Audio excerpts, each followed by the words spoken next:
Your morning news now. One person is dead after a head-on crash with a semi near Holman yesterday. It happened on Highway 53 near County Highway T just north of Drugan's Castle Mound.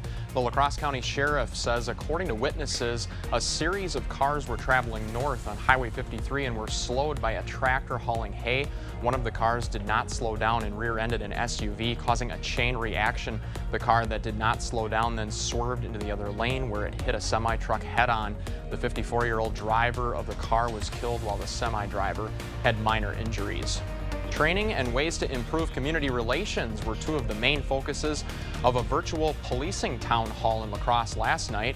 Local leaders on the panel called for more implicit bias training and education on the history of law enforcement. Community members could send in questions online to panelists to get their thoughts on a variety of policing issues. If you missed the virtual event, we do have the full conversation on our News 8 Now Facebook page. The next town hall is set for October 14th.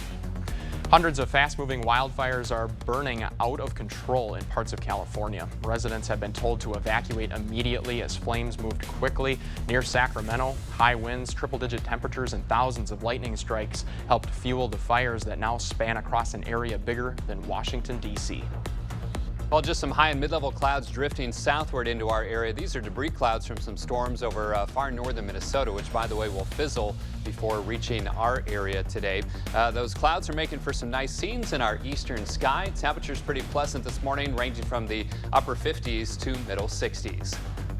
Senator Kamala Harris became the first woman of color to accept the vice presidential nomination of a major party last night. The third day of the virtual Democratic National Convention focused on the coronavirus pandemic, climate change, racism, and presidential candidate Joe Biden's promise of change. Former President Barack Obama also spoke, urging Americans to vote for the Biden-Harris ticket. He sharply criticized President Donald Trump, warning that democracy is at risk if he wins a second term. We're going to do what we can in Winona to welcome people of all sexual orientations. The Winona City Council has unanimously banned conversion therapy, a dangerous practice that attempts to change a person's sexual orientation or gender identity. It's the fifth city in Minnesota to outlaw the practice. Legislation was proposed at the state level, but nothing has been passed. As of 2018, almost 700,000 LGBTQ+ adults in the U.S. have received conversion therapy, according to UCLA. Former West Salem Superintendent Troy Gunderson is the third candidate to announce he's running to become Wisconsin's top education official, state superintendent. Gunderson filed after retiring early this summer following 25 years of working for the West Salem School District.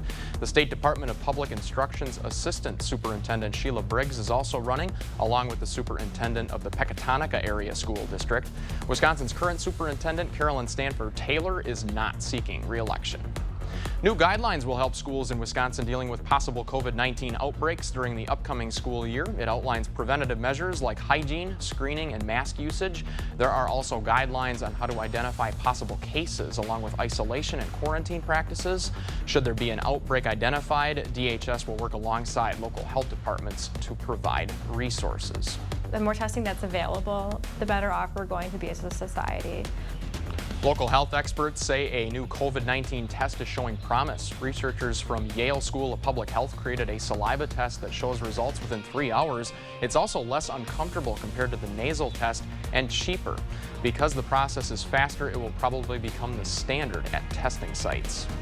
La Crosse is joining a statewide study to test water samples for COVID-19. The city's wastewater department is joining a Wisconsin State of Laboratory Hygiene study. If the virus is detected or virus quantities are increasing, it will help public health officials to slow the spread of the virus and prepare for a surge. Happening today, drivers on I-90 in Winona County will have a small detour. The detour is set for exit 267 near Nodine. Drivers will have to use the off-ramp before using the on-ramp to get back on the interstate. The change is needed for work on the replacement of the Winona County Road 12 bridge.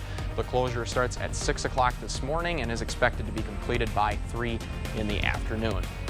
3 Hickson Forest trails will be closed until tomorrow night at 11 o'clock to allow Northern Natural Gas to cut trees and brush along its transmission pipeline.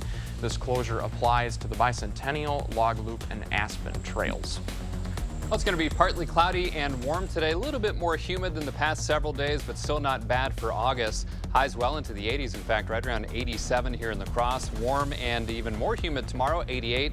Slight chance of storms late Friday night, not till well after midnight, and into Saturday, a high of 86.